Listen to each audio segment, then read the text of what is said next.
In 1996, we saw the debut of 3 new series. We saw a woman win at Indy.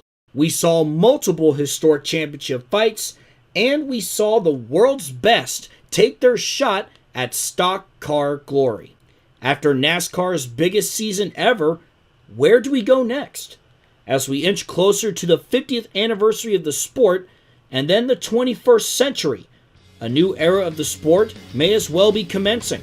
An era set to bring with it younger stars and a nationwide audience. Racing history has been rewritten for 16 years. Welcome to year 17 in Sunday Night Lights 1997.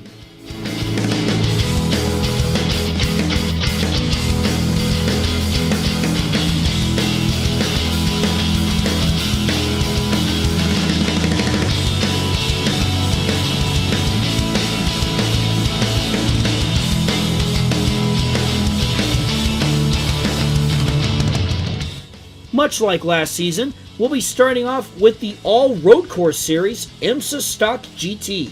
Last year, we saw the SCCA's Tommy Kendall dominate and win 4 out of the 8 races. Is he set to defend his crown? We're about to find out. The second season of the series features the same schedule as the first, starting with the Daytona Road Course and ending out west at Sears Point in Sonoma. Moving on now to some of the changes in silly season. Emerson Fittipaldi would step away from the series after a full-time run in the inaugural season, as well as A.J. Foyt. However, Foyt's team remains. Chip Ganassi enters the Stock GT series for 1997 with Jeff Davis behind the wheel. MSI Racing also enters the series with driver Sean Woodside, and Eddie Cheever's team also joins, with Larry Gunselman as their driver. Elliott Forbes Robinson and Andy Pilgrim also joined the circuit as part-time drivers. For the second year in a row, Tommy Kendall would go on to win at Daytona to start the season, this time starting from the pole. Bill Lester was on his way to a second-place finish until Elliott Forbes Robinson made the pass on him in the final laps of the race to take second. Lester would have to settle for third. At the third race of the season in Portland, we had a wreck on the first lap at the end of the chicane between Ron Fellows and Toshio Suzuki that would take both competitors out of the race.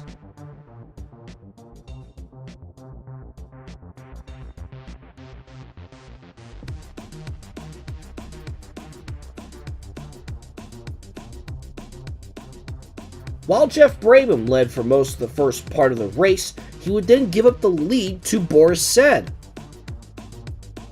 After that point, Said would not look back, and he would go on to win at Portland for his first career win in the series.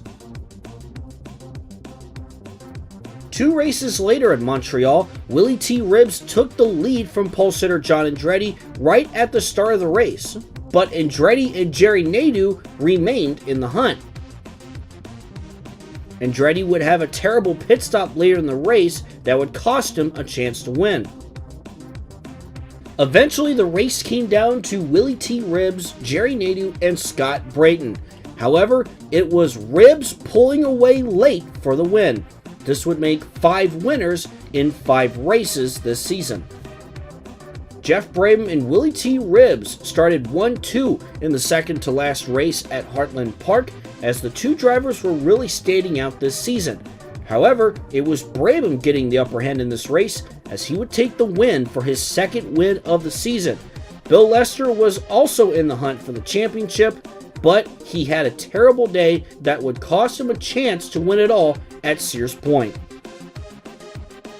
Finally, moving into the final race of the season at Sears Point, the battle for the championship was a nail-biter between Jeff Brabham and Willie T. Ribbs. Ribbs is only 16 points back of the lead, and if everything goes to plan, Willie T. Ribbs could walk out of Sears Point as the champion. Jerry Nadeau started on the pole, and heading into turn 1 on the first lap, he, Scott Brayton, and Tommy Kendall all went 3 wide for the lead, giving the lead to Tommy Kendall. There's a bit of trading paint for a second as well, as Boris Said nearly caused a wreck, but things would straighten out. Tommy Kendall dominated and would go on to collect the win.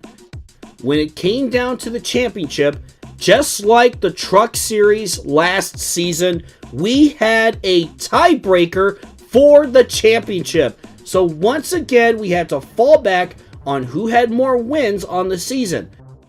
Brabham had 2 wins, while Willie T. Ribbs only had 1. Therefore, Roush Racing's Jeff Brabham is the IMSA Stock GT Series champion for 1997. A huge congratulations to Jeff Brabham and Jack Roush. And to finish things off, here is a look at all the winners and the final standings from this year's IMSA Kodak Stock GT Series season. And here are your final standings. As you see, Jeff Brabham is your champion.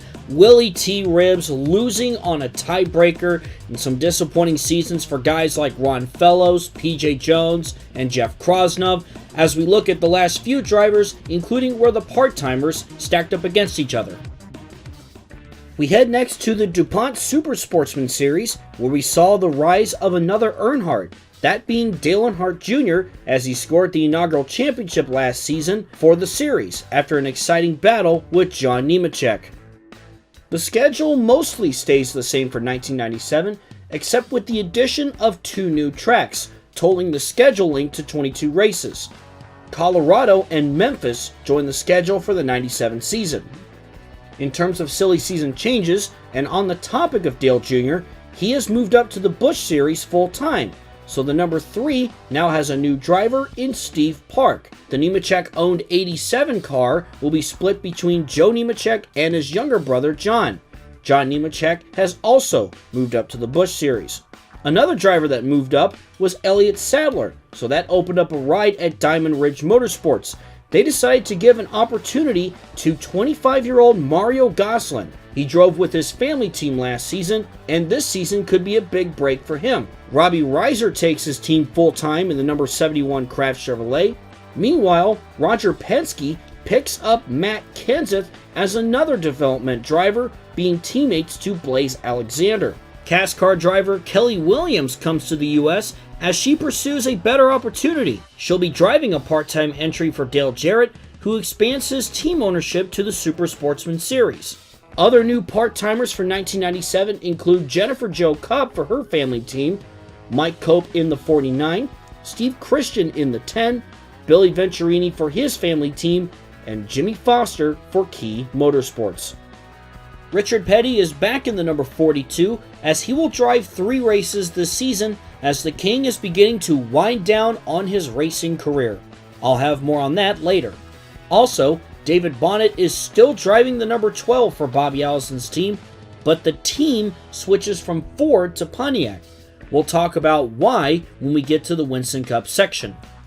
In the season opener at Walt Disney World, Mike Skinner was dominating the race, but newcomer Kelly Williams drove in the top 5 for most of the race and had several opportunities to steal the win away from Skinner. Williams had another shot on the final lap and looked for the right time to pounce, but she wasn't able to, and Mike Skinner would pick up the win at Walt Disney World Speedway. And not only that, Skinner would continue this early hot streak in the season at Rockingham, as he would go on to win after having a 12-second lead. Late in the race at Martinsville, Richard Petty, making his first of 3 starts this season as his career is truly winding down, was leading for a good chunk of the race with young Matt Kenseth chasing him down. But with 8 laps to go, the caution came out for Billy Venturini, who was running 3rd in his series debut and was bumped by Blaze Alexander. Venturini was not happy with Alexander after the incident. This would set up a 3-lap dash for the ages, as the King would lead the way. Here are the final 3 laps of this race. 3 laps remain here at Martinsville, and look at this! Matt Kenseth to the inside of Richard Petty. It's the past versus the future. Matt Kenseth could do something absolutely remarkable if he could beat the greatest of all time, Richard Petty, off turn 4, coming back to the start-finish line. 2 laps to go. They're still side by side. Who is going to win this, Matt Kenseth or Richard Petty? Kenseth has the advantage. I see the yellow lights, and we have a wreck. Robbie Crouch on the front stretch. Pete Orr's also involved. The caution is out. They're going to race it back to the line. Kenseth versus Petty. Off turn 4. Back to the line. Matt Kenseth is going to get it. Kenseth wins at Martinsville, and he beats the king, Richard Petty. The young man from Wisconsin driving for Roger Penske. Wow, I can't believe it. We're still under the white flag, 1 lap to go. But Matt Kenseth's just going to cruise his way to the start-finish line, take that checkered flag for the win here this afternoon. What a massive win for Matt Kenseth. I'm sure a lot of people are going to be talking about this one. And here they come behind the pace car. Checkered flag waves. Matt Kenseth is your winner. And Richard Petty finishes second. I'm sure a lot of people are going to be talking about this young man moving forward. What a classic of a finish as Matt Kenseth earned this win by waiting for his time to strike. Richard Petty spoke highly of Kenseth after the race and would even go over to congratulate him. Despite being 58 years old, he showed why he's the greatest and really pushed to score the upset. At the next race at I-70, we stay on the topic of Petty through Petty Enterprises. Rich Bickle had a great day at I-70 and would go on to get the win. Bickle's performance had many people asking, is Petty Enterprises back? Their momentum right now is looking really good for their Super Sportsman team. On lap 62 at IRP, we had a caution during green flag pit stops. Toby Porter got sandwiched between Jeff Purvis and Robbie Crouch. He and Crouch end up in the wall, and Mario Gosselin had nowhere to go and slammed into Crouch. And here's an onboard of Gosselin and just nowhere to go, and this would take him out of the race. At the restart, due to the timing of the caution, Russell Phillips had the lead with Randy Porter and Bill Bigley Jr. with him, all three in contention to win. Phillips led for a bit until losing the lead to Randy Porter when Porter got into Phillips, setting the 57 into the wall. Phillips would keep going. Porter led until 3 laps to go when he was short on fuel, as it was a long green flag run to the finish. Instead of Porter getting his first career win, it was Bill Bigley Jr. getting his first career win in the Super Sportsman Series at IRP. The second season of the Super Sportsman Series featured other first-time winners, including Bobby Gearhart winning at Atlanta, and as previously mentioned, Bill Bigley Jr. at IRP. Other winners included Stanton Barrett winning at Flemington, J.D. Gibbs, the son of Coach Gibbs, winning at South Boston, and Ron Barfield getting a win at Hickory. Not only that, but we also saw the unexpected rise of yet another female driver, that being Kelly Williams. She excelled in every opportunity she got, including winning the 6th race of the season at Louisiana. In 10 starts, she had 1 win, 6 top 5s, and 7 top 10s, with an average finishing position of 8.3, slightly better than the eventual champion, which we will reveal in a moment. It's safe to say she's got a full-time opportunity and then some for 1998. At North Wilkesboro, it was going to be his final of 3 starts for the season, and perhaps of his career as well. Richard Petty was given the perfect setup for North Wilkesboro and was back in his true prime self. The 59-year-old took the lead and never looked back. Despite a caution coming out with 7 to go and setting up for a 1-lap dash to the finish, it didn't matter. And here we go, just one lap remaining, and we are about to see something legendary from the King, Richard Petty. Green flag. It's been 10 years since he last won a NASCAR National Series race, but I'm sure the people of Wilkes County are going to remember this one for years to come. Coming off turn 4, and it's the King, Richard Petty, winning once more at where else but North Wilkesboro. One last big win fit for King. We haven't seen the King win a race in any NASCAR series since 1987 at Michigan, 10 years ago. And it comes to show that you should never say never, and it's never too late. In the closing laps of the second-to-last race of the season at Indiana Speedway, it was a battle between Kelly Williams and David Bonnet. However, David Bonnet had the upper hand late as he made a move on the outside on Williams, which eventually led him to taking the lead. Bonnet would go on to cruise to his 4th win of the 1997 season, which would set him up with a chance to win the championship. Heading into Nashville, here's what we're looking at. David Bonnet has a 14-point lead over Mike Skinner, and Blaze Alexander is 84 points back in 3rd. David Bonnet started on the pole, Mike Skinner in 3rd, and Blaze Alexander 5th, and Kerry Earnhardt starting in 6th, as the green flag waved for the season finale at Nashville. For about the first 1/3 of the race, Mike Skinner dominated, but after a round of green flag pit stops, that lead was handed over to Kelly Williams. That was until the caution came out around the halfway point when Rick Baldwin turned John Nemechek. Williams would remain the leader at the restart and would be in contention for her second career win until 20 laps to go. That was when championship contender David Bonnet would get to the inside of Williams and take the lead. At the end of the night, it was David Bonnet who would go on to close out the season with not only another win, but also the DuPont Super Sportsman Series Championship for 1997.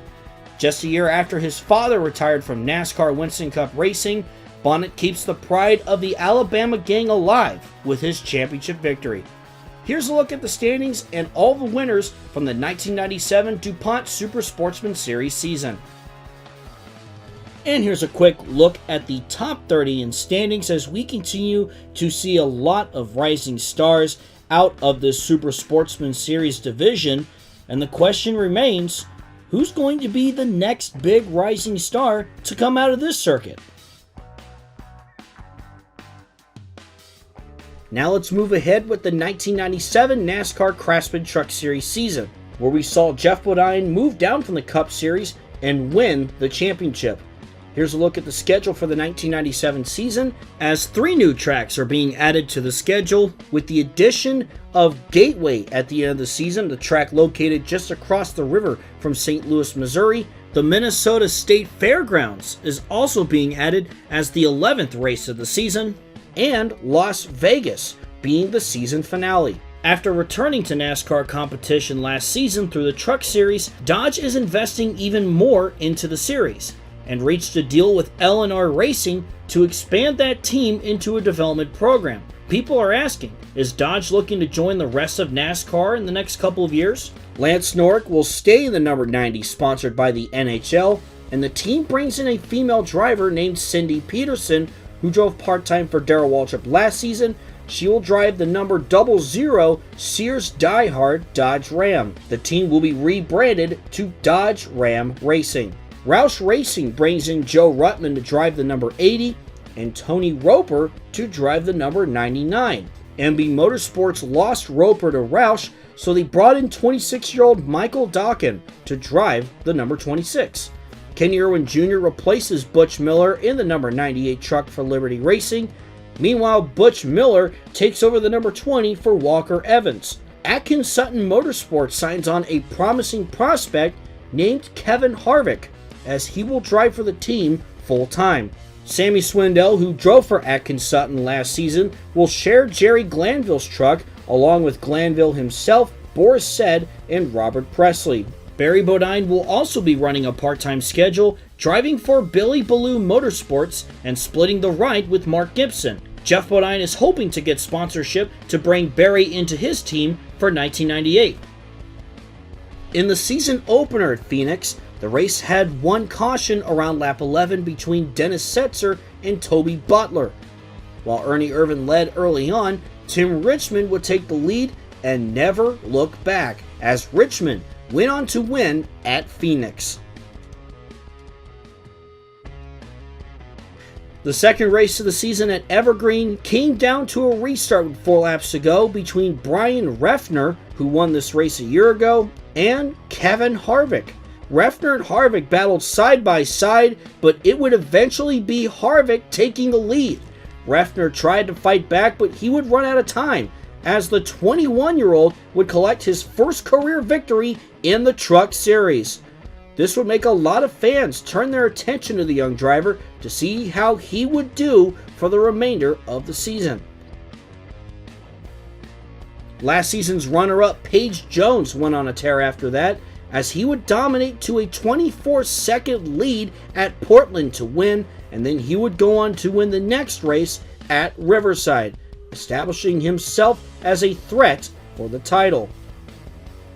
Staying on the topic of road courses, in the 7th race of the season at Heartland Park, we saw another new female winner, this time being Robin Gordon, the sister to Robbie Gordon, as Gordon would go on to win the race, driving the number 12 for Michael Waltrip. What a huge upset for Gordon, as she is primarily a dirt and road course ringer, and has been running part-time much like last season. Perhaps she has a bright future ahead in NASCAR. The 11th race of the season at Minnesota ended on a 2-lap shootout, as Cindy Peterson had the lead, but she ran out of fuel before getting to the green flag.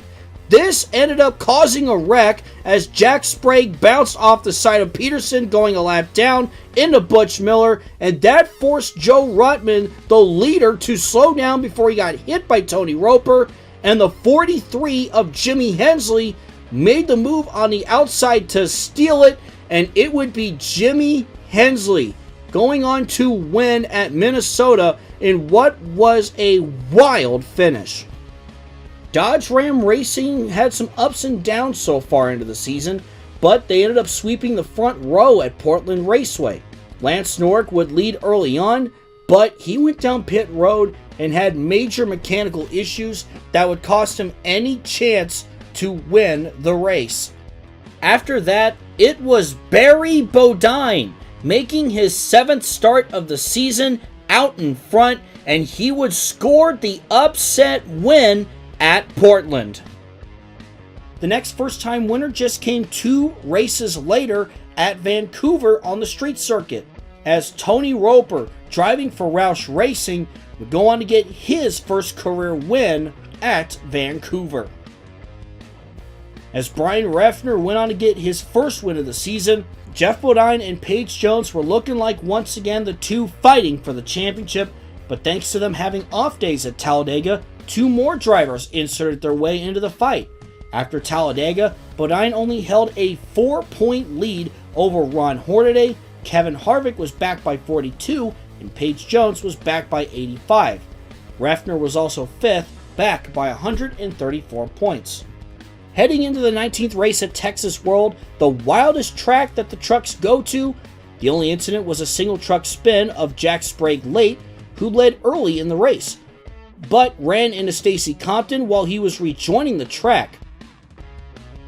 That would set up a late race restart led by Kevin Harvick, but he was soon in a battle with 2 underdogs, Ted Musgrave and Terry Cook. Cook got a push and was able to pull away on the final lap after Harvick, Musgrave, and Brian Refner went 3 wide for second, and Terry Cook takes home his first career win in the Truck Series with the small team called ThorSport Racing. In the second to last race of 1997, Stacy Compton would go on to earn his first career win in the Truck Series, with Terry Cook finishing second. Paige Jones climbed his way into the top 5 and was looking to have a big points day until he ran out of gas at the end, giving him a 21st place finish, excluding him from the championship picture.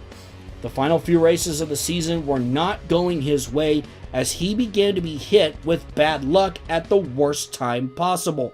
It pushed him down to 5th in the standings heading into the final race. The final race of the season took place at the new Las Vegas Motor Speedway, and Jeff Bodine entered with a 77-point lead over Kevin Harvick. Ernie Irvan would go on to dominate to another win to end the season, and despite Harvick giving it everything he had, it wasn't enough. And for the second year in a row, Jeff Bodine is the NASCAR Craftsman Truck Series champion as he continues on a late career resurgence since moving down to the Truck Series last season. Here's a look at the final standings and all of the winners from this season. Stacy Compton and Tony Roper are a couple drivers that really shined this season. Meanwhile, the Dodge team was a little disappointing, so they'll have to go back to the drawing board and hope for a better season in 1998. Now we move on to the International Race of Champions, known as Iroc. Here is the driver lineup for the 1997 Iroc season. The top 5 in standings from last year's Winston Cup Series have been invited, as well as Chad Little, the NASCAR Busch Series champion. They will be competing up against the likes of Alex Zanardi, Jimmy Vasser, Al Unser Jr., and Tommy Kendall. You may also notice that Kenny Brack will also be in Iroc after making a lot of noise in the International All-Star last year.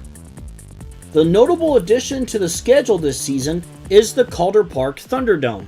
As the Winston Cup will be somewhere else for its international exhibition, they still wanted to race there. Iroc made the decision to race across the globe and promote the brand internationally. Calder Park will be the 3rd race on the schedule after Daytona and Charlotte, and then the season will close out at Michigan. With 2 laps to go at Daytona, Robbie Gordon was leading the way, but heading into turn 3, Tommy Kendall, the inaugural IMSA Stock GT champion, made the move on the inside of his fellow competitor to take the lead coming to the white flag. Then coming back around, Kendall would hold off Alan Kowicki to pick up the win at Daytona. Tommy Kendall has now won on both the Daytona Road Course and the Oval. While the odds were not in favor of the NASCAR drivers at Daytona, it was much different at Charlotte. Rusty Wallace started from the pole and led for the first half of the race. But in the second half, however, after green flag pit stops, Bubba Nissen took over the lead. But in the closing laps, Patty Moyes would take the lead from the defending Winston Cup champion and would go on to earn the win at Charlotte. It was a 3-car battle with less than 10 laps to go at Calder Park between Rob Moroso, Patty Moyes, and Al Unser Jr. With 8 laps to go, Patty Moyes took the lead from Moroso, and it looked like she was on her way to another victory. However, coming to 2 laps to go, some leaders did not have enough fuel to make it to the end. Moroso and Moyes had to pit for fuel, and this would lead to an Al Unser Jr. win in the land down under. And heading into the final race at Michigan, Tommy Kendall had a 4-point lead over Rusty Wallace, a 5-point lead over Al Unser Jr., and an 8-point lead over Alan Kowicki. The final 10 laps were a thriller at Michigan. The battle for the win was between Rusty Wallace and Kenny Brack. Brack and Wallace did not give up a single inch to each other as they put on a show. Green flag pit stops for fuel occurred in those closing laps, and in the final 2 laps, Brack began to chase down Wallace quickly. And going into turn 1, Kenny Brack would take the lead from Rusty Wallace. but on the final lap, Rusty Wallace crossed over behind Brack to the inside, and they were side by side down the backstretch and all the way to turn 3. Wallace has an opportunity, but Kenny Brack is hanging tough on that outside line. Wallace, however, was able to clear last year's International Open winner at Atlanta, and Rusty Wallace would score the win. While Tommy Kendall did finish third, it would not result in him scoring the title.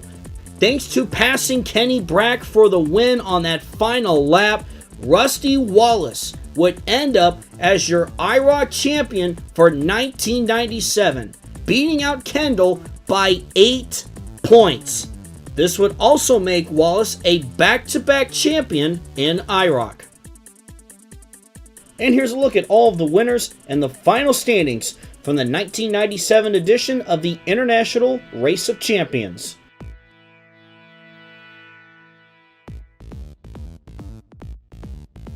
Now, let's head next to the NASCAR Busch Series for 1997.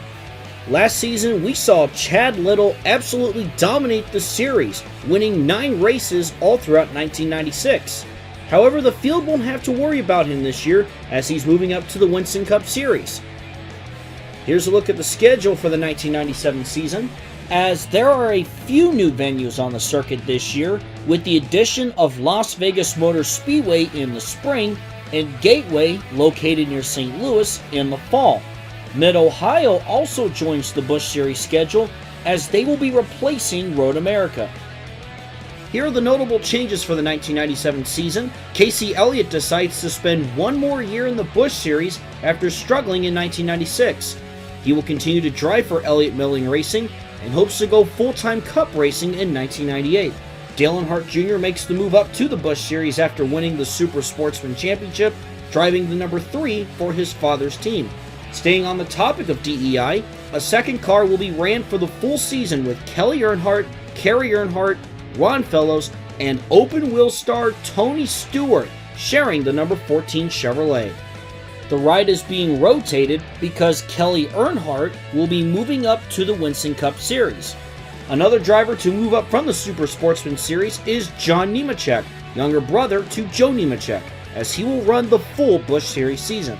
Elliott Sadler stays with Diamond Ridge Motorsports as he will be moving up to the Busch Series alongside with Dale Jr. and John Nemechek. Brett Bodine is also moving over to Diamond Ridge Motorsports, but he is searching for sponsorship. Hutch Strickland gets picked up by Sabco Racing to take over the number 40 Pontiac. Bobby Hamilton moved back up to the Winston Cup Series, and we will touch on that a little later. Sabco will also run a second car, the number 45, with Mattel sponsoring the car. Patty Moyes, Bobby Hamilton, Shauna Robinson, and Jerry Nadeau will split the ride. After scoring an upset win at Daytona last season, Mike Harmon earns a full-time Busch Series ride with Shoemaker Racing. Roger Penske will be entering a part-time car with the number 2 Ford. The car will be split between Tommy Kendall, Blaze Alexander, and Matt Kenseth. Bud Moore will run their number 51 Ford again this season, as Mark Martin will drive a majority of races. However, they have brought in the hottest driver in ARCA right now, Tim Steele. Steele will drive a handful of races for the team in hopes of reaching his goal of racing in the Winston Cup Series in the future. Rainier Walsh Racing will have a part-time entry in the Busch Series for Dick Trickle in the number 15. Bill Davis Racing returns to the Busch Series with a part-time entry. The 2-time champion Jeff Gordon will be running some races as they seek to get him more confidence and experience for the Winston Cup Series. Truck Series driver Paige Jones will also be making a few starts, as well as Ricky Johnson running on the road courses. Tim Futua is still with Labonte Motorsports, with Johnny Benson joining the team in the number 44, while Randy LaJoie moves over to Base Motorsports in the number 74. Jeremy Mayfield still drives for American Equipment Racing in the number 95 Caterpillar Chevrolet. Mike Wallace is now in the 33 for Base Motorsports, while Todd Bodine moves over to Team 34 in the number 36.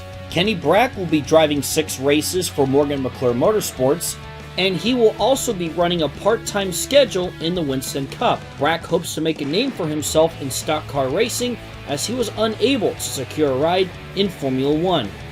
Roush Racing's number 60 will have Tammy Jo Kirk and Jeff Braben driving the car part-time. Jimmy Spencer still drives for Sam Ard. Rick Mast still drives for Richie Evans. Grant Adcox with his family team. And lastly, Dale Jarrett is still driving for his own team in the number 32. We're now here in just the final handful of laps of the season opener here at Daytona.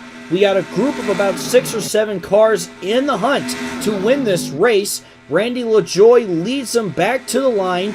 But look at this, Jeremy Mayfield jumps to the inside of LaJoie. Mayfield has the opportunity. Has he struck at the right time? Into turn 1 they go. Mayfield takes the lead. And look at Laura Lane in the 63 car. She is now up to second. She may have a chance to become the second female driver to ever win at Daytona. Can Lane pull it off? Can Mayfield hold on? Or will it be somebody else? It's a big track and there's still plenty of racing left to go.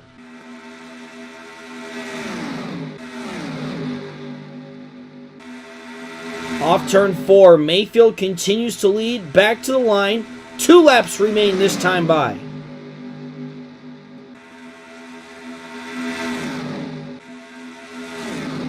Jeremy Mayfield is going to have to make his car 6 lanes wide at this point.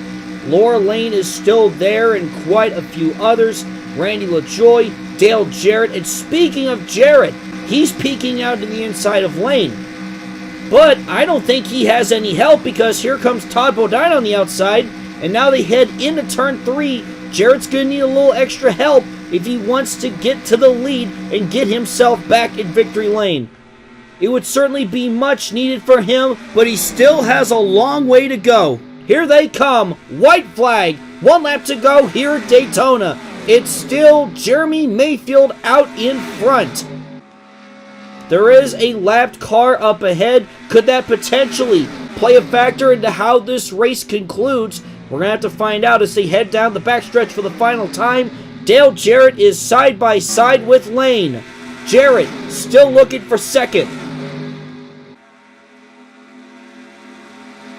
Heading into turn 3, they've caught the lap car. Mayfield goes to the inside. Jarrett gets held up though. Laura Lane now to second. This is her last chance. Does she have anything for Mayfield? And I don't think she does. Here they come. Jeremy Mayfield's going to win at Daytona. And what a huge win for Mayfield. He's been eyeing going to the Cup Series in the near future, and this could potentially be a good first step to achieving that goal. Jeremy Mayfield gets it done at Daytona. The Busch Series race at Louisiana was a wild one that featured a few wrecks and pileups. Turn 2 was a notable place that drivers struggled in. A lot of drivers would get loose, like Mark Martin here for example, and lose control. We also had some wild wrecks on the front stretch, one involving John Nemechek and another involving Dale Earnhardt Jr., certainly a wild one in Louisiana. But in the end, it was Jeff Gordon picking up his first Busch Series win since 1992. At the 6th race of the season at Atlanta, it came down to a Dale and Dale show. Dale Earnhardt Jr. and Dale Jarrett. Jarrett took the lead from Dale Jr. on a restart with about 15 laps to go and didn't look back.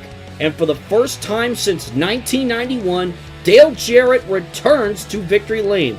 Moving back to the Busch Series is finally paying off. Now the question is, can he make a run at the title with his own team? 2 races later at Bristol, Todd Bodine took the pole and led the whole way until 30 laps to go. That was until we had chaos off pit road. Bodine collided with Tammy Jo Kirk as he came off pit road, causing Tammy Jo to spin but not crash before hitting the 99 and spinning himself. Neither of them wrecked, but the stack-up caused Rick Mast to get spun in turn 4 and start a chain wreck that took out himself, Shauna Robinson, Casey Elliott, John Nemechek, and more as they raced back to the line.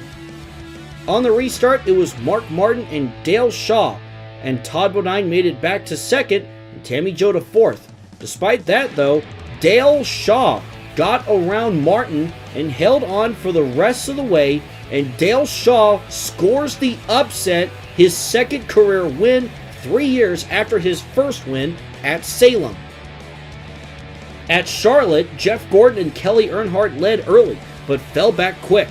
Mike Wallace and the road course star Tommy Kendall led for a bit before a late caution during pit stops shook things up. Some cars pitted and some stay out to try and make it on fuel. Hut Strickland took the lead and was battling with John Nemechek, but then both of them ran out of fuel with a few laps to go, giving way to chaos.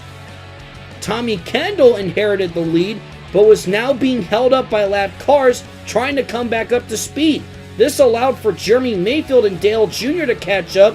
Mayfield got around Kendall with 2 laps to go, and they took it side by side for the whole last half a lap, and Jeremy Mayfield would barely hang on for his second win of the season. The 14th race of the season in Nashville marked the most unexpected win and the biggest upset of 1997. That driver being 29-year-old Jeff McClure, as his team was truly dialed in, ran in the top 10 all day, and McClure took home his first career Busch Series victory. It looked like it would come down to Dale Earnhardt Jr. and Jerry Nadeau as they battled it out for the lead at the Daytona road course, but they ran out of fuel with a few laps to go and had to pit. It was a pair of road course ringers inheriting the top 2, Tommy Kendall and Jeff Brabham in his debut in the Roush 60, but experience paid off for Kendall, the inaugural IMSA Stock GT Series champion, who's run a few races in the number 2 car, gets his first career Busch Series win. He missed out on a big upset on an oval a few weeks ago, but he brought it home this time with enough fuel. It was a thrilling finish at Watkins Glen as Ron Fellows, driving for DEI, had taken the lead from Casey Elliott. But on the final lap, Casey Elliott took it to Fellows with Jeff Brabham behind them. And here we go, final lap here at Watkins Glen. Ron Fellows of DEI still out in front, but Casey Elliott looking to snap that winless streak as he goes to the inside of Fellows. This is Elliott's best chance. Side by side, he and Fellows still at it, but Elliott is going to prevail and pull away, looking for his first win since Talladega back in 1994. He scored the championship in 1995 without a single win. If he wants to win the championship, he said he needs to get into victory lane. He needs to win races. And finally, this could be his big breakthrough that he's been looking for. Jeff Brabham, meanwhile, has taken second from Fellows. Off the final turn, checkered flag waves. The streak is over. Casey Elliott is finally back in victory lane, and he wins at Watkins Glen. A statement made by the young Elliott. Now the question is, will this help him towards the championship? Johnny Benson had moved over to Labonte Motorsports for 1997, and he picked up 3 wins along the way. He scored wins at the inaugural race at Las Vegas, the first Dover race, and at Mid-Ohio. While Benson looked to be a promising prospect, he also finished 13th in the standings while also DNQing a race. Benson has shown a lot of potential, and he can put the car in victory lane. He's done so in the last couple of years, and perhaps a better ride isn't out of the question to see what he's truly capable of doing. The 22nd race at Michigan featured a thrilling finish as well. Bobby Dotter had the lead with 3 laps to go, then the lapped car of Johnny Benson ended up splitting the field and causing a 3-car battle for the win. On the final lap, Dotter, Dale Jr., and Phil Parsons were at 1.3 wide for the lead. Dale Jr. would pull ahead coming off turn 2 and score his first career Busch Series win. There was also a big pileup with 15 to go as it would collect Tim Steele, making his first Busch start with Bud Moore. Steele was running in 12th and was doing pretty solid up until that point. At Texas World, Tommy Kendall started on the pole, and then we had several notable leaders, including Mike Wallace, John Nemechek, Patty Moyes, and Tim Steele. Then chaos began with 12 to go. Tommy Kendall suddenly jolted down from third trying to come to pit road, bounced off of Mike Wallace and back into the pack. Several notable names got knocked out, including Steele, Kelly Earnhardt, Moyes, LaJoie, and more. And even Kendall caught some air, but he kept the car running surprisingly enough. In the end, we had a 2-lap dash for the finish with Hermie Sadler leading, Dale Jarrett and Hutch Strickland. Jarrett led the field to the white flag, but a push from Strickland brought Hermie Sadler to the lead again, and he cleared him on the backstretch to hang on. Hermie Sadler wins a wild one at Texas World. In the second to last race at Phoenix, Randy LaJoie scored the pole and led for the first third of the race. But after that, we had a new leader, a man that was already crowned as the ARCA champion at this point for a third time, Tim Steele. Steele had a strong car and led the most laps and would go on to put himself on the map in NASCAR, scoring his first career Busch Series win. Perhaps we may see more of Tim Steele in the near future. Heading into the season finale at the newly reconfigured Homestead Miami Speedway, John Nemechek came into this race with a 42-point lead over Dale Jarrett. John Nemechek is looking to make history as not just a rookie champion, but he hasn't won all season. He's had a remarkably clean campaign and is tied with Jarrett for the most top 10s with 20 coming into this race. The two of them have been the best all year, but Jarrett has had much more to show for it. That may be about to change. Shauna Robinson holding on to the lead, but Dale Jarrett, he goes to the inside of Robinson. Jarrett may have a shot to win this now. He's still on the inside, and now he's going to get around the 45 as they go through turns 3 and 4. And here they come off turn 4. Dale Jarrett is going to clear Shauna Robinson for the lead as they come back to the start and finish line with just 2 laps remaining. Can Shauna Robinson bounce back as we go on board with her in the Mattel Pontiac? But Dale Jarrett is starting to pull away. Dale Earnhardt Jr. is third and John Nemechek is fourth. Dale Jarrett trying to get all those points and get that championship, but I just don't know because John Nemechek running strong today, that fourth place, if he just stays where he is, I'm pretty sure he will be crowned the champion. But we will not know until that checkered flag drops. Off turn 4, Dale Jarrett still leading the way. White flag, final lap of the season here at Homestead. On board with Dale Earnhardt Jr. trying to take a look and see if he can take second away from Robinson, but no luck. Robinson shuts the door on him and he will stay in third. Down the backstretch for the final time, Dale Jarrett is gone. He is pulled away from the rest of the leaders, but it may not be enough for a championship.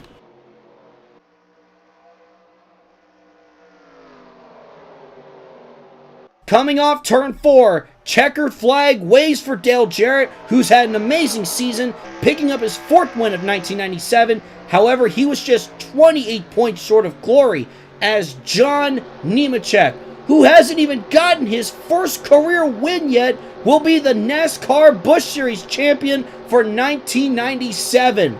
And for the second time in 3 years, we have a winless champion, as Casey Elliott did so in 1995.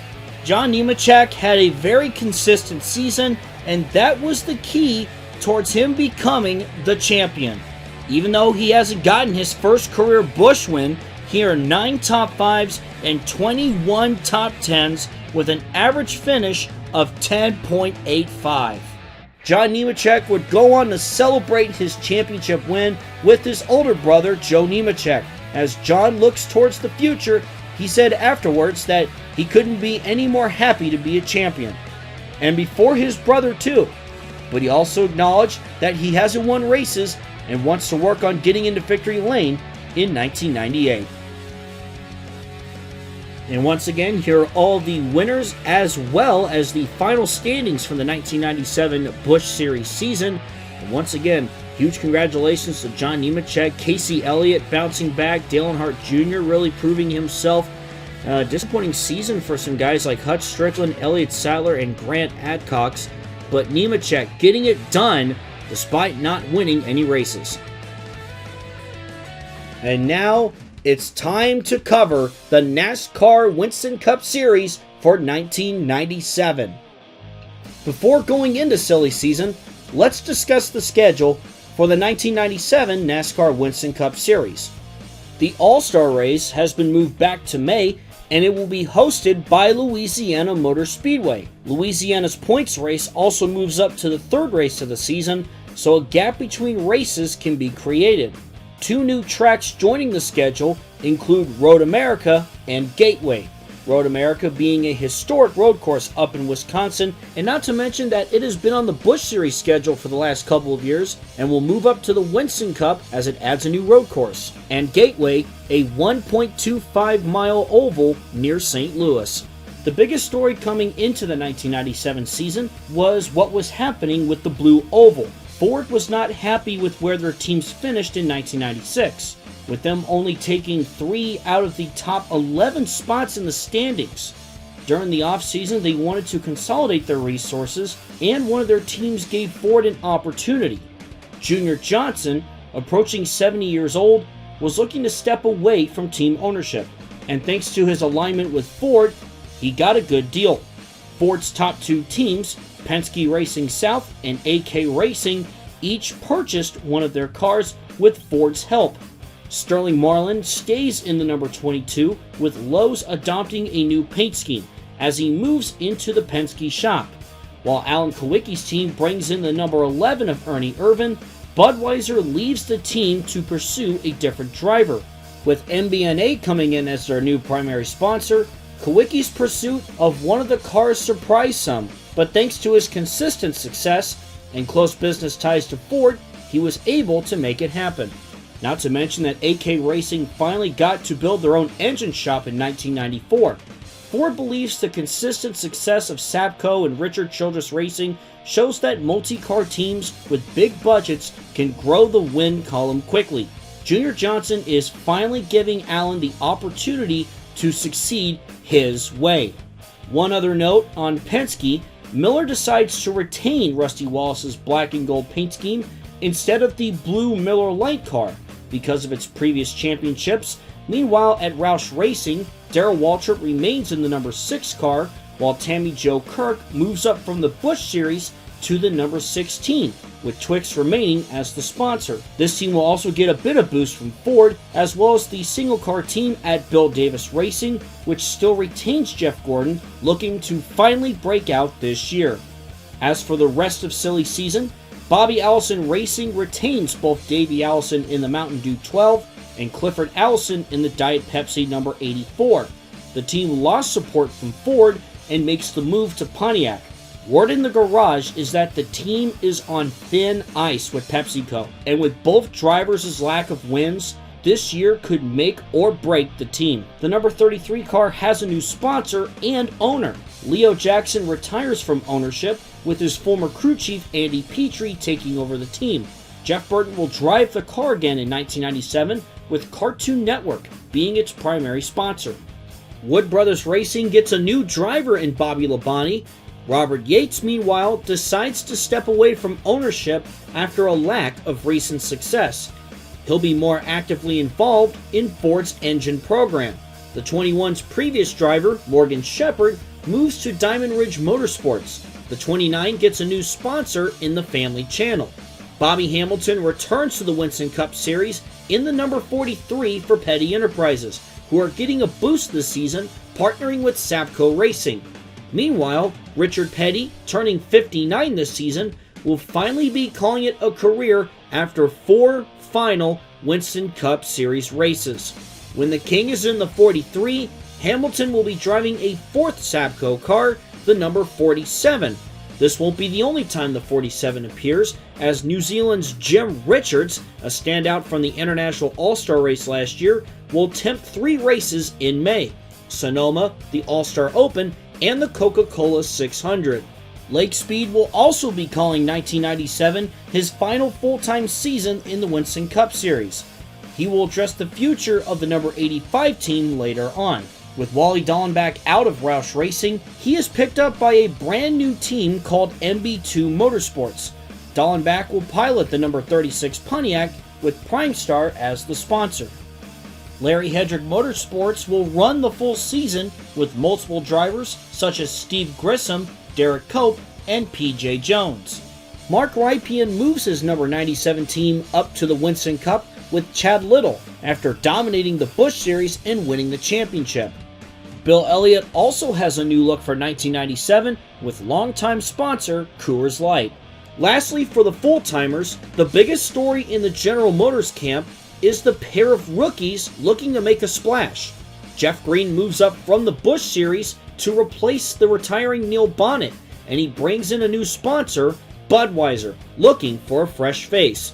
And then there's Dale Earnhardt Incorporated's number 14 going full-time. His daughter, Kelly Earnhardt, makes the jump to the Winston Cup with a blockbuster sponsorship deal from Bank of America. Some question if she's ready since she only finished 8th in the Busch Series last year, but Dale Earnhardt has a lot of faith that she can show her best in 1997. Some notable part-timers include Rodney Orr driving for his family team after purchasing equipment from Precision Products Racing, the team Orr was with last season. Mark Thompson and the number 75 team will be scaling back to part-time. Rainier Walsh Racing enters part-time in the Winston Cup with the number 28 Hardee's Pontiac, driven by veteran Dick Trickle. And lastly, Kenny Brack will be driving for Morgan McClure Motorsports in a second car for 4 races. This comes after Brack not only impressed the NASCAR world in the International All-Star race last year, but also he was unable to secure a ride in Formula One. So, he is taking a chance at the world of stock car racing. With 7 laps to go in the Busch Clash, Darrell Waltrip looked to the inside of Patty Moyes to take the lead.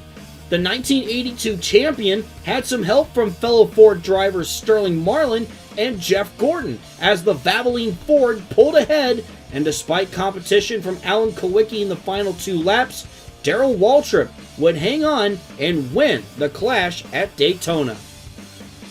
On the final lap of duel number 1, Ernie Irvan was leading with Morgan Shepherd, Kelly Earnhardt, and Chad Little behind him. Going into turn 1, the defending Busch Series champion was looking to make a statement as he went 3 wide on Shepherd and Irvan. Little and Shepherd were side by side down the backstretch, but it was Chad Little who would pull away for the win, and he would start 3rd for the Great American Race. Then in the second duel race, coming to 5 laps to go, Davey Allison challenged the defending Winston Cup Series champion, Bubba Nissen, for the lead. Allison would move in front for the lead, and that's where he would stay, as he would hold off a charging Kyle Petty for the win. Dale Earnhardt is looking for his 4th Daytona 500 as he starts on the pole with Tim Richmond alongside him, looking for his first. And here we go! Green flag and the Daytona 500 is underway.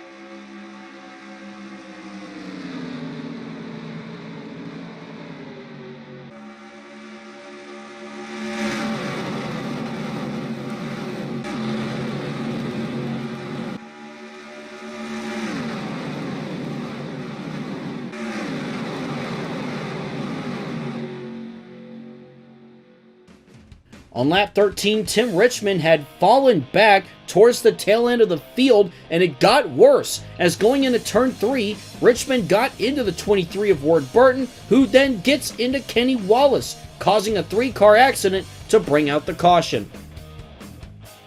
For Tim Richmond, this was certainly not the start of the season that he was looking for, and the same can be said about Wallace and Burton. On lap 17, Terry Labonte led the field back to the green flag, with Wally Dallenbach second and David Green third. However, while there were many lead changes, there was one driver that was always in the hunt all race long. It was Earnhardt, but not the one you were thinking of. 3 laps remaining here in the Great American Race. Mark Martin of Budmore Engineering leads the way as the leaders head down the backstretch and into turn 3. Oh, look at this! Kelly Earnhardt! She has looked strong all race long, and now, coming to 2 laps to go, Kelly Earnhardt is leading the Daytona 500. A race that her father has won 3 times in the past, and now the Earnhardt name wants to collect a 4th one through Kelly. Meanwhile, Alan Kulwicki is looking for the biggest win of his career as he gets past Martin for 2nd. Now the question is, can Kulwicki find a way past Kelly Earnhardt? Kulwicki does not have any time to waste. He has got to get around that 15, because the more he battles with Martin, he's going to lose ground on Kelly Earnhardt, and Kelly Earnhardt, I'm sure, will have to make her car 6 lanes wide, and as you see, Kulwicki and Martin still side by side, and I think that's only going to benefit Kelly Earnhardt.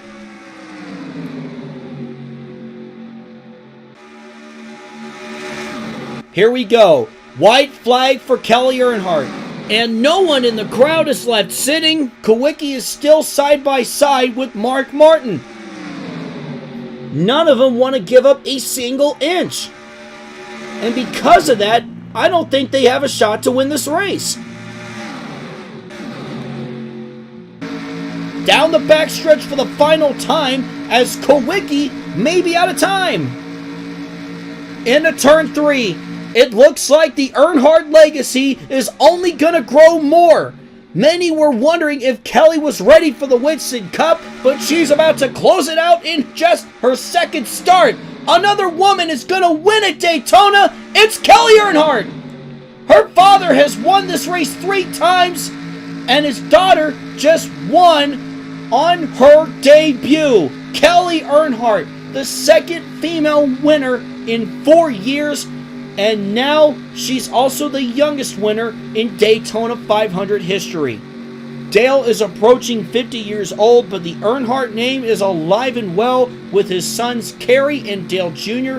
looking like they could be in the Winston Cup Series in the near future. But today, it's his daughter, Kelly Earnhardt, making a powerful statement. A winner at Daytona in just her 2nd Winston Cup start, and Dale Earnhardt Incorporated's 1st Daytona 500 as well. The Earnhardt name looks set to stay at the top of the sport for years to come. In the 4th race of the season at Richmond, Ernie Irvan started from the pole and led for a bit until Kyle Petty took the lead. Ricky Rudd did lead for a good chunk, but then it was Kenny Wallace showing up to the party to take the lead. But after a chaotic restart, it was Ward Burton out in front and pulling away. Rusty Wallace got around the lap car of Jeff Green, and then the caution came out when Kyle Petty turned Davey Allison. It all came down to a restart with 5 laps to go, and Ward Burton was able to get a good enough of a restart and hold off a 3-time champion to go on and score his 1st career victory. Ward Burton wins at Richmond. We had near insanity in the 5th race of the season at Atlanta. Tim Richmond looked strong early in the first 20 laps of the race. However, Kelly Earnhardt showed that Daytona wasn't a fluke and made it to the lead. She would dominate the rest of the race and lead outside of pit cycles until the final 10 laps. Her luck, however, ran out as she got held up badly by some lap cars. allowing Jeff Gordon to reel her in, and she wasn't able to block. Jeff Gordon would go on to get his first win of the season, and even with losing the lead late, Kelly Earnhardt proved she's one to watch, finishing second. Her father, Dale Sr., finished third as well. In the very next race, Rob Moroso was looking strong and leading most of the early stages. Moroso was hungry after losing out on the championship last season, and it was showing. About halfway, however, a caution during pit stops changed everything.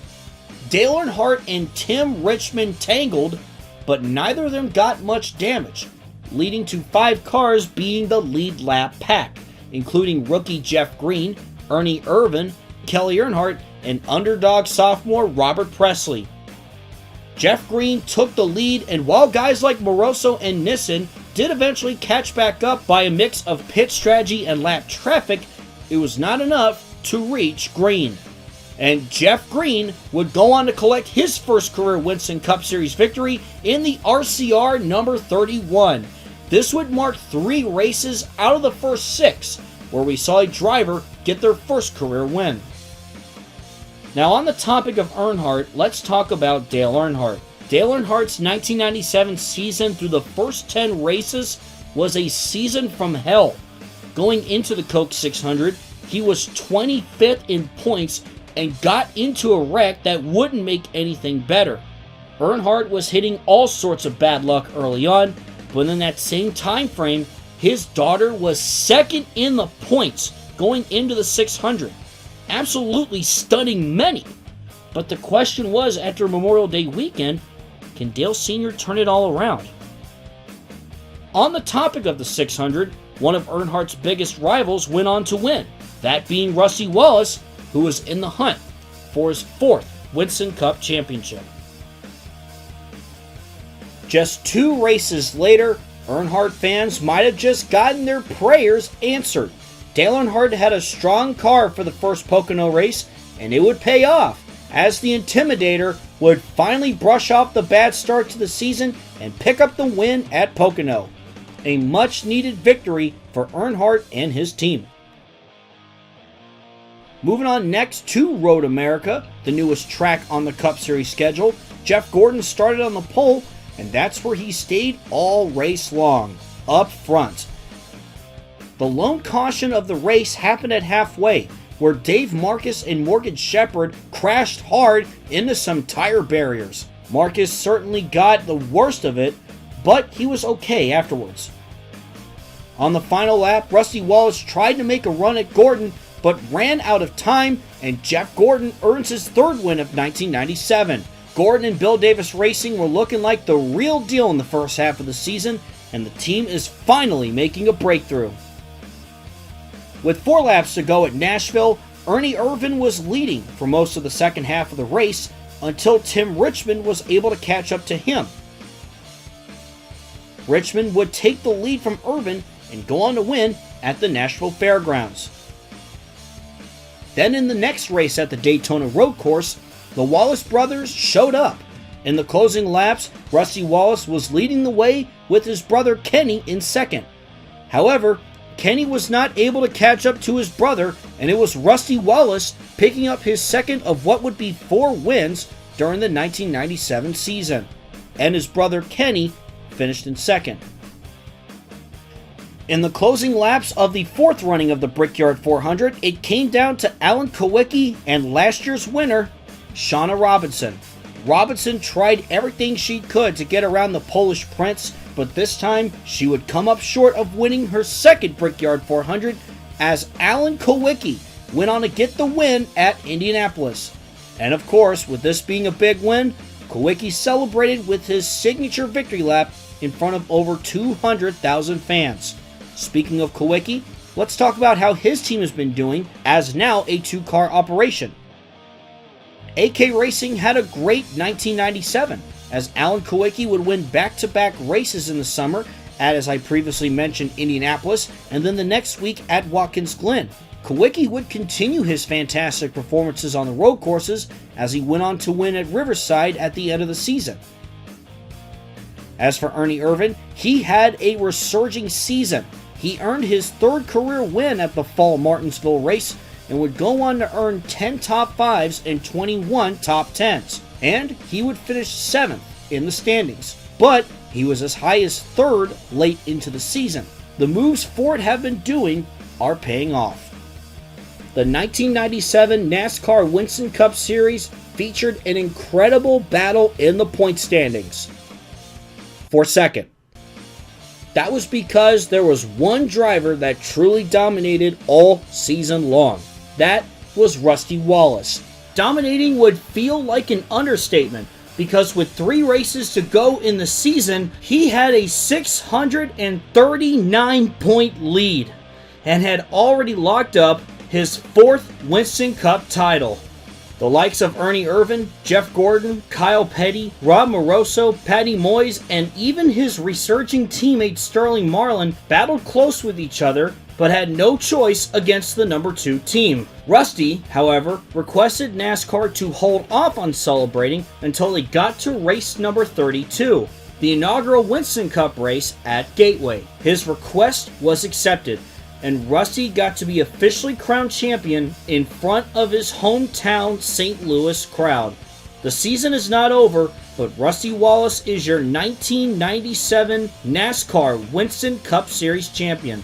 And what an incredible way for him to earn his 4th. It's hard to argue that Rusty won't go down as the best driver of the 1990s, with this season being his best yet. Speaking of the inaugural Cup race at Gateway, it was calm early, but looked like a battle between Sterling Marlin and Tim Richmond before drama with about 25 to go. Morgan Shepherd was a lap down and had a problem and slowed down quick, and Tim Richmond ran right into him from 2nd in turn 4, causing a mess that nearly blocked the track. This would collect Bill Elliott and Ricky Craven as well. Then we had another restart with less than 10 to go after Dale Earnhardt spun going 3 wide with Patty Moyes and Robert Presley and wrecked with Bobby Hamilton. It was a battle between Sterling Marlin and Jeff Gordon, as Gordon got side by side with him multiple times, including the final lap. But Sterling Marlin barely holds on for a 3rd win in his breakout season. It was a picture-perfect day for Roger Penske's team, as Marlin managed to get by with a win, and Rusty Wallace would go on to finish 4th, and officially would clinch the Winston Cup Championship for 1997. While the championship has been more than locked up, the big stories going into the finale at Atlanta were the battles within the top 5, and of course, the final start for the king himself, Richard Petty. Petty will be calling this race the final race of his Winston Cup career, and he's had a memorable final season thanks to his surprise win in the Super Sportsman Series. Petty will be driving a special paint scheme with Pontiac stepping in to give it a Petty blue front emblem, a grand finale fit for a king. He would start 28th in the race, while Jeff Gordon would lead the field to the green flag. This would mark the final start of Lake Speed's full-time career as well, as he's looking to have a solid run. You may have noticed that Atlanta is still in its original layout. That is because Atlanta will be keeping its original oval layout since Texas Motor Speedway isn't being built. So, Charlotte and Atlanta will each retain their difference. Burton Smith does have something else in mind that he would like to do outside the track, and he is looking at a different potential opportunity for a new track. On lap 67, Ken Schrader was trying to make it on the pit road, but he lost control and went up into Davey Allison, who had another struggling season, then spins in front of both Morgan McClure cars of Kenny Wallace and Kenny Brack. Brack got hit by Terry Labonte and Jeff Burton, giving the number 44 some airtime. Brack would be done for the day. With 19 laps to go, and during the final round of green flag pit stops, Terry Schoonover and Ernie Irvan were racing each other off pit road, when Schoonover got into Irvan, turning the 11 up the track. Making matters worse, Alan Kowicki clips him and hits the 16 of Tammy Jo Kirk, who ends up in the wall. This would cause for a restart with 13 laps to go, as the field was shuffled around. The leaders were now at the tail end of the field as Wally Dallenbach Jr., who won this race a year ago, now leads with Richard Petty in second. Petty was suddenly in a position to get his 202nd career win in his final race. The green flag came back out and Dallenbach began to pull away. While Petty slid back to 8th, Sterling Marlin was on the charge and was quickly catching Dallenbach. However, Dallenbach worked hard in the closing laps and was able to hold off Marlin enough, as he would go on to give MB2 Motorsports their first ever win, and Wally Dallenbach Jr. would get his first win in exactly a year. At the end of it all, Rusty Wallace's historic championship season included 4 wins, 15 top 5s, and 27 top 10s, with an average finish of 7.53. He won the championship over Jeff Gordon by 586 points. Daytona 500 winner Kelly Earnhardt would finish 17th in the standings, but she would still collect Rookie of the Year honors. And she hopes to build off a successful rookie season going into 1998. Penske Racing also proved to be the best team to beat, as Sterling Marlin would finish 4th in the standings with 3 wins, 9 top 5s, and 17 top 10s. 1997 marked an incredible turnaround season for Ford. And lastly, Jeff Gordon looked very strong in the first half of the season, but the flame burned out a little faster than they had hoped. Gordon had a cold streak in the second half, but as previously mentioned, he fought all the way back to 2nd in the standings with 3 wins, 15 top 5s, and 20 top 10s. Gordon also had an average finish of 12.71, and things are definitely looking promising for Bill Davis Racing moving forward. The International Exhibition race moves to a new country as the Winston Cup Series heads to the famous Suzuka circuit in Japan.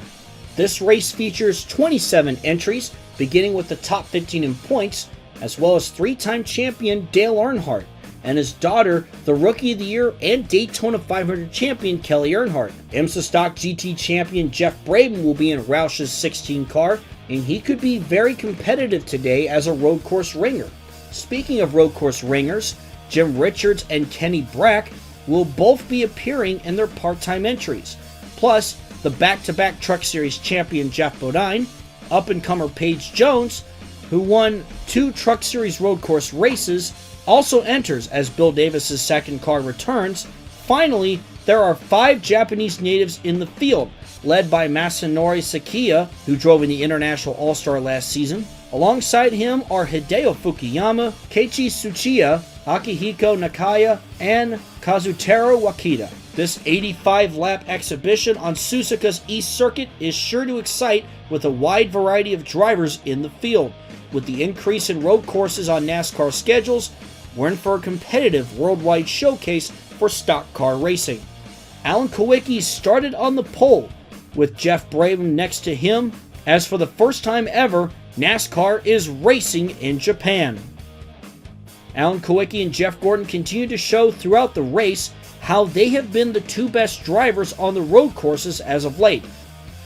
And in the end, the race was dominated by Alan Kulwicki as he would go on to win in Japan and once again perform his Polish victory lap. And now we head back to May of 1997 for the last thing we're looking at, the Winston Cup All-Star race. In their 3rd season, Louisiana Motor Speedway hosts the event, and it's a night race with some Mardi Gras flair. The Open featured a 75-lap race where Joe Nemechek started on the pole with Rodney Orr starting next to him. Nemechek immediately pulled away from the get-go to take an early lead. Nemechek was showing to be the early favorite for the Open. The race was very calm and was being dominated by Joe Nemechek as he picked off 1-lap car at a time. With 12 laps to go, Davey Allison got loose and spun off of turn 2 while he was running 3rd. He also tried to make his way to pit road but got into Morgan Shepherd in the process. In the end, it was Joe Nemechek who would go on to win the Open and advance to the All-Star race. A fan vote was also hosted for a driver to be chosen to make the All-Star race. That driver was Lake Speed, who was going to drive in his final All-Star race. The All-Star race contained 125 laps with 3 segments, being split into 50, 50, and 25, as Shauna Robinson scored the pole with Mark Martin starting next to her. Robinson pulled away with a great start in the race and led all throughout the first stage. In the second stage, she continued to dominate with her teammate Kyle Petty right behind her. Shauna Robinson had the car to beat as she dominated all race long. Kyle Petty tried to make a run at it in the end, but he wasn't able to, and for the second year in a row, a female wins the All-Star race, this time being Shauna Robinson in a Sabco 1-2 finish. And there you have it. The 49th season of NASCAR racing is in the books. And what a year it was. It was a year where the best constantly worked their way to the top. Whether they did it without even getting a win, they did it getting a tiebreaker win, or they absolutely dominated their way to winning it all. Ford made a comeback to take another Winston Cup with their most dominant driver. Yet Chevrolet looks set for years to come with a historic Daytona 500 winner in Kelly Earnhardt and a silently dominant prospect in John Nemechek. The sport is finding fans and drivers from not just across the country, but even around the world, as a Swede pursues full-time stock car racing and an Australian takes home the road course title. Not to mention just how diverse and disciplined the NASCAR leader is becoming, with Tommy Kendall's performances in Iroc and the Busch Series proving he can be far more than a road course ringer. As NASCAR hits 50 years of racing, it's hard to imagine how high it will climb, especially thanks to what's happened in the last decade.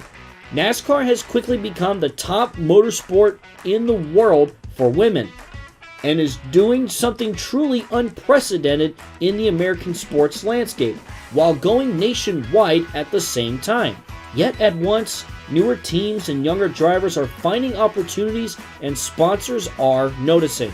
Next time on Sunday Night Lights, we hit 1998, a golden opportunity in the sport's golden anniversary. You may have seen the day version of Louisiana Motor Speedway released for download on StuNot earlier this week. Well, right after this video ends, that listing will be updated to include the All-Star Race night version. Thank you so much to all of you for the support in this process. Thanks to Rose Jam, who has done an amazing job putting this together and teaching myself Sandbox, plus Jets Racing Designs for his work creating the brands for it. I apologize for the delays on releasing the reconfigured Talladega as well. We're still working on some of the behind the scenes issues to get it to race more consistently. We want it to be in the best possible condition before it's available publicly. Shortly after this video ends as well, we'll be getting the 1997 car sets released as well, and those will be linked in a pinned comment that I'll add to as they're uploaded. Now, before we go on to 1998, I have something else in the pipeline from the Sunday Night Lights universe. It's something a bit different I've been planning for a while that I'd like to show you a little bit from. Let's roll the tape.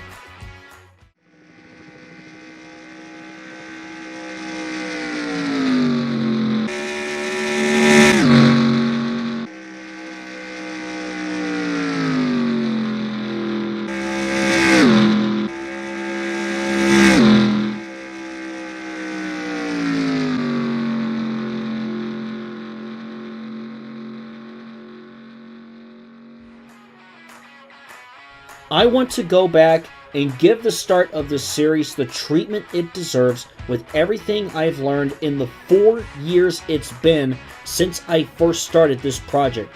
Introducing Sunday Night Lights Restart, a project to recreate and represent what led us to this point.